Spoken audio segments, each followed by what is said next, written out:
Le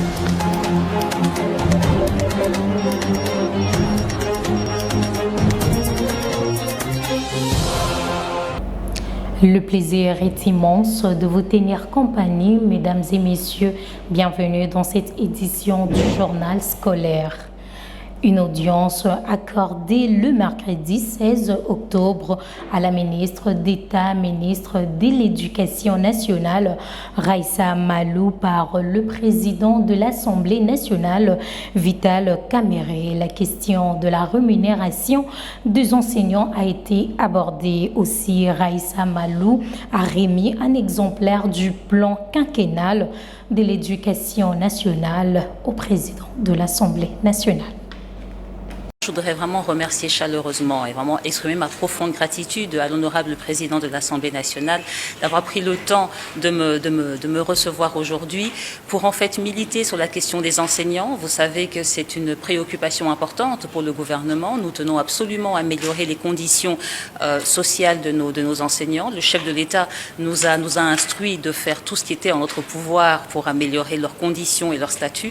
Et donc c'était pour moi essentiel de venir parler à l'honorable président de l'Assemblée de cette problématique des enseignants. Comme le budget va être débattu au niveau de l'Assemblée, c'était pour plaider pour que le budget pour le ministère de l'Éducation nationale et de la Nouvelle Citoyenneté, dans sa partie de rémunération, puisse justement avoir quelques efforts, qu'il y ait peu de coupes, que l'on nous donne plus de ressources, de manière à ce que nous améliorons les conditions des enseignants.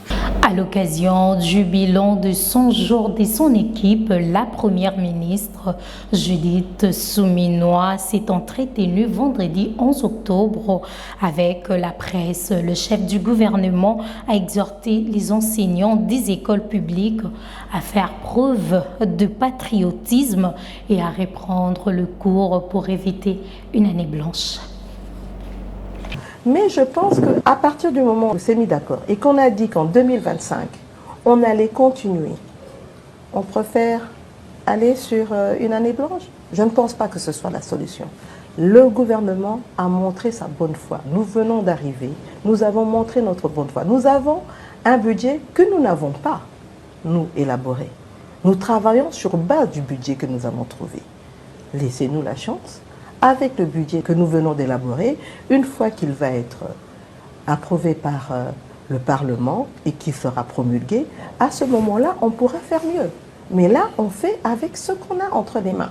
Autre chose, à présent, le vice-premier ministre de la fonction publique, Jean-Pierre Liaou, la ministre de l'Éducation nationale, Raissa Malou, accompagnée du vice-ministre Jean-Pierre Kizamondro, le ministre d'État au budget Aimé Bougie et la vice-ministre de Finances Onej Ntsele ont signé un arrêté interministériel le lundi 14 octobre portant création et mise en place de la commission permanente des suivis des accords conclus le 26 août dernier à Bibois entre le gouvernement et les banques syndicales des enseignants.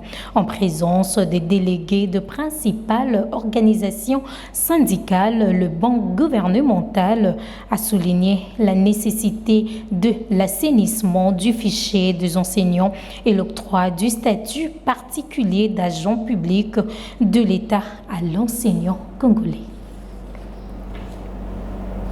Dans les Hauts-Katanga, Joseph Mwikeu, directeur de la province éducationnelle du Haut-Katanga, a démenti les rumeurs circulant sur une prétendue marche des protestations des élèves à Lubumbashi qui aurait dégénéré en affrontement causant 2 morts par balle. Suivez. C'est M. Joseph Mwikeu Chendo, directeur de la province éducationnelle du Katanga 1 de l'éducation nationale et de la nouvelle citoyenneté. Je suis avec le directeur de la DINAPOP et l'inspecteur principal provincial adjoint qui fait l'intérim de l'IPP en mission. Nous sommes présentement à l'ICAS où nous sommes venus s'enquérir d'une situation suite à une vidéo devenue virale sur les réseaux sociaux. Cette vidéo faisant état d'une prétendue marche qui aurait eu à Lubumbashi, selon eux, qui s'est soldée par la mort des élèves par balle. Et donc, après vérification par nos sources et tous nos services, nous avons identifié que cette vidéo tire ses origines de la ville de Likasi où nous sommes dans la sous-division de Likasi 2. Il s'agit bien de 3 élèves qui étaient sur une moto qui a connu une collision et donc un accident. Les résultats nous donnent un bilan de 2 morts, donc du motard lui-même et un élève. Et les 2 autres ont été acheminés rapidement à l'hôpital où ils sont en train de suivre des soins appropriés.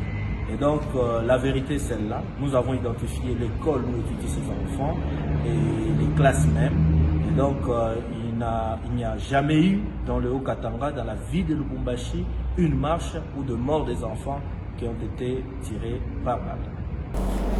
D'une province à une autre, le frère Modeste, préfet du collège Ntetemboa au Congo central, donne plus de détails sur la marche des élèves du Congo central qui a eu lieu en date du 7 octobre et finit par 2 coups de feu. Oui, ce sont des élèves inciviques qui ont commencé du moins par l'Institut Belvédère. Ils ont blessé les chargés de discipline. Bon, il a eu la vie sauve tout simplement parce qu'il a été vite acheminé pour des soins intensifs.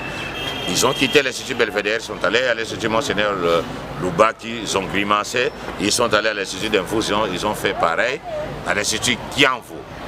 C'est à partir de Kianfu qui scandait et tout ça. Donc, voilà, nous allons maintenant direction Tetembo, il disait même à Lingato, Panzabango, Tetembo, tout ça. Hein? Barre de fer, machette, etc. Là, tout ça. Ils sont arrivés à Londres, ils ont fait la même chose. Ils progressaient, ils voulaient vraiment arriver, entrer. Nous avons 3500 élèves. 3500 sans compter les autres Foufoukietes, etc. Là, tout ça. Donc sur ce plateau, ils ont pris de 8000 élèves. Et quand ils venaient comme ça, là, tout ça, ce sont des inciviques, des élèves inciviques. Je pense que ces écoles-là doivent apprendre à bien éduquer leurs enfants, tout ça. C'est qu'en arrivant ici comme ça, là, non, nous avons appelé la police. Donc c'est vous qui avez appelé la police. Et signe, j'ai appelé la police pour venir faire son travail, sécuriser nos enfants ici. Oui. Retour dans la ville-province de Kinshasa, matinée littéraire au collège Frère Aligba le vendredi 11 octobre dernier. Une initiative de la direction de la bibliothèque du dit collège. Le détail dans cet élément de Gédéon Matuidi. Cultiver le goût de la lecture chez les élèves était le but de cette matinée littéraire du vendredi 11 octobre dernier au collège Frère Aligba. Cette exposition de livres avait attiré l'attention de ces collégiens tout en réveillant leur goût de la lecture. Cette initiative de la direction de la bibliothèque du dit collège permet aux apprenants d'apprendre de nouvelles choses et de s'y former, de développer leur vocabulaire et leurs expressions orales. Elle est aussi l'occasion de préparer en avance la célébration de la Journée mondiale du livre célébrée chaque 23 avril, organisée par l'UNESCO, la branche culturelle des Nations Unies, qui a été célébrée cette année avec le thème « Retour sur les actions de l'Organisation internationale de la francophonie en faveur des littératures francophones et la nécessité de favoriser leur découvrabilité ». En outre, la célébration de la journée du livre portée par l'UNESCO est une occasion de promouvoir les livres, ses auteurs et encourager chacun à découvrir les plaisirs de la lecture. Pour conclure, une audience en flagrance de policiers auteurs de tirs de sommation pour réprimer une manifestation des élèves dans la ville de Matadi lundi 7 octobre a été ouverte le mardi 8 octobre par le tribunal des garnisons de Matadi. Nous y reviendrons pour de plus amples détails. C'est par cette information que nous mettons fin à cette édition du journal. Mesdames et messieurs, ne doutez jamais de votre capacité à faire de merveilles. Croyez en vous-même. Au revoir.